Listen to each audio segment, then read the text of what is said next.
और वहीं आपका खबरों में आगे बढ़ेंगे, जहां आपको बता दें कि हरियाणा कांग्रेस स्क्रीनिंग कमेटी की बैठक खत्म हुई है।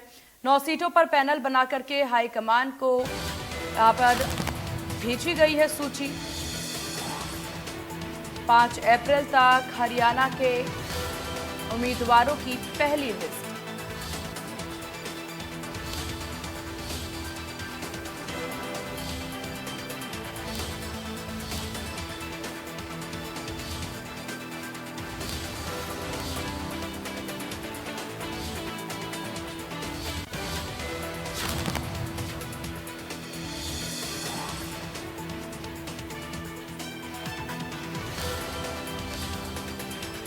पैनल बनाकर हाईकमान को भेजी गई सूची।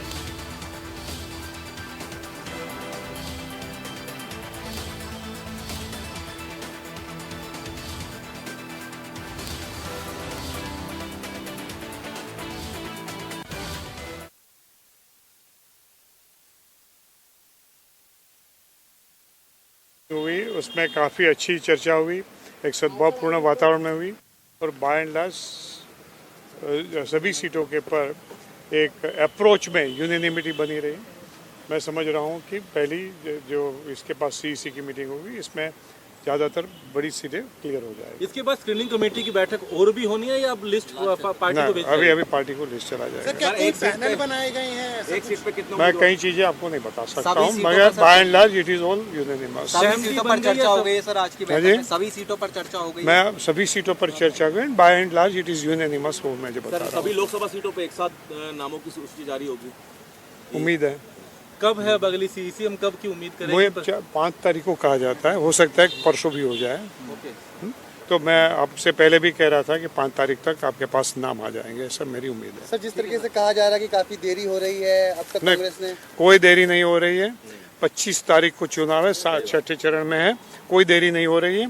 जो लोग कैंडिडेट नहीं ढूंढ पा रहे थे, कांग्रेस के 6 कैंडिडेट लेके आए, वो ये दुष्प्रचार कर रहे हैं।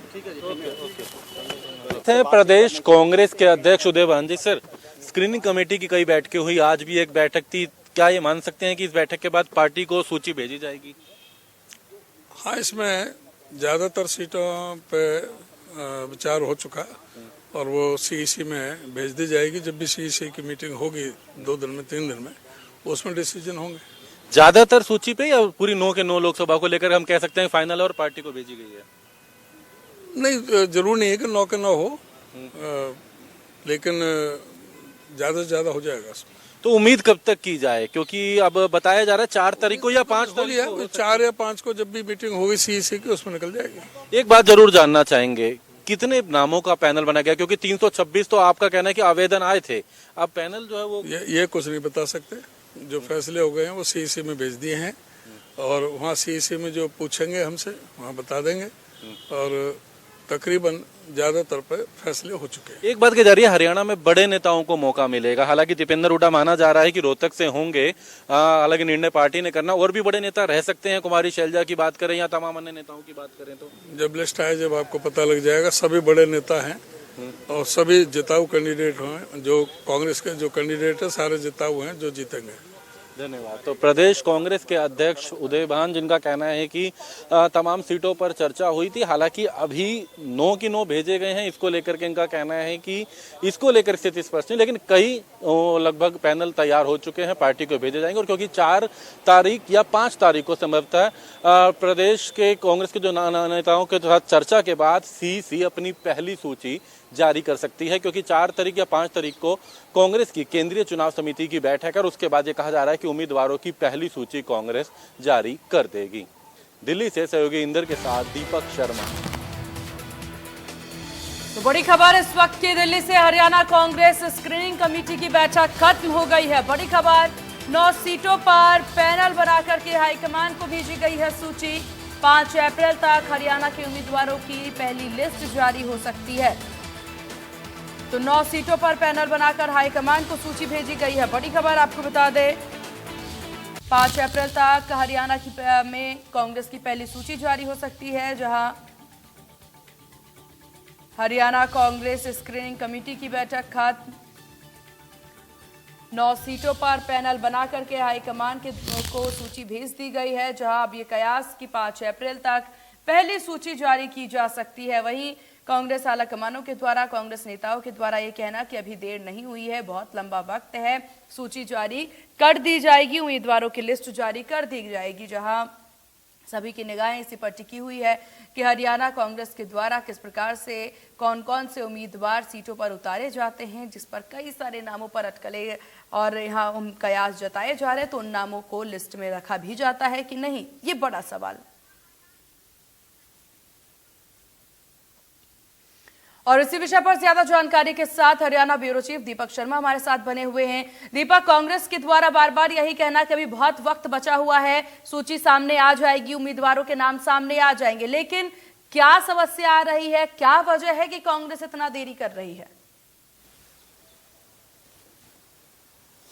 जी बिल्कुल, इसमें तो कोई दो राय नहीं है। समय तो है, समय इसलिए है कि अगर बात करें हरियाणा में समय, अभी नामांकन की बात करें तो 29 अप्रैल से शुरू होना है और ये 6 मई तक अगर बात करें तो नामांकन चलना है। तो ये समय जरूर है इनके पास उम्मीदवारों के नामों को चर्चा को लेकर के। लेकिन बीजेपी अपने उम्मीदवारों के नामों का ऐलान कर चुकी है सभी की सभी सीटों पर। अगर बात करें, इनेलो भी अपनी एक सीट का बोल चुकी है, जेजेपी भी एक सीट का बोल चुकी है, आम आदमी पार्टी के हिस्से में एक सीट आती है वो बोल चुके, लेकिन कांग्रेस अभी तक स्क्रीनिंग कमेटी की बैठक ही नहीं कर पा रही थी। यही कारण था कि प्रश्न उठ रहे थे, और क्योंकि उसके पीछे कारण भी यही था कि एक राय ना हो पाना, तमाम नेताओं को, बड़े नेताओं के नामों को लेकर के चर्चा में फाइनल ना हो पाना, कई नेताओं की नाराजगी सामने आना। तो इसके बाद आखिरकार कई स्क्रीनिंग कमेटी की बैठक हुई, तकरीबन 6 प्रदेश कांग्रेस की 6 स्क्रीनिंग कमेटी की बैठकें हुई और उसके बाद अब लिस्ट फाइनल हो गई है। हालांकि प्रदेश कांग्रेस के प्रभारी दीपक बाबरिया स्पष्ट हैं कि हमने 9 की 9 सीटों पर पैनल बना लिया है, पार्टी हाईकमान को भेज दिया है। 4 या 5 तारीख को संभवतः प्रदेश कांग्रेस के नामों पर चर्चा होगी, जिसमें कांग्रेस की जो केंद्रीय चुनाव समिति की बैठक है, सीईसी की बैठक, वो 4 या 5 तारीख को होनी है। तो उनका कहना है कि 5 तारीख तक पहली सूची भी आ जाएगी।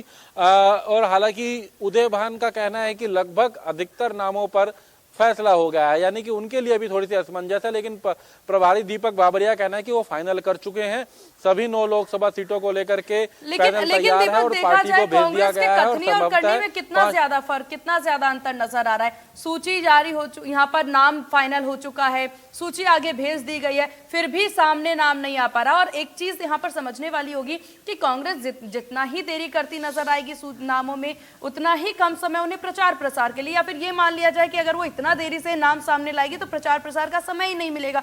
तो क्या कांग्रेस यही चाहती है कि किसी को सोचने समझने का समय ही ना दिया जाए और सूची सामने लाके सीधा वोटिंग करवा दी जाए? देखिए, सबसे बड़ी चुनौती यही है, भले ही राजनीतिक दल नहीं बोलते, लेकिन सबसे बड़ी चुनौती यही है कि कांग्रेस इस वक्त अपने आप को मजबूती से मैदान में उतारना चाहती है, लेकिन अगर जिसका नाम कटा और वो नाराज होकर के पार्टी छोड़ जाता है और उसको दूसरी पार्टी मौका दे देती है, तो ये बड़ी चुनौती रहेगी। ये सबसे बड़ी चुनौती कांग्रेस के सामने रहेगी। ये भी वास्तविकता है कि जेजेपी और इनेलो को इंतजार है, कांग्रेस को भी इंतजार है एक दूसरे की सीटों को लेकर के।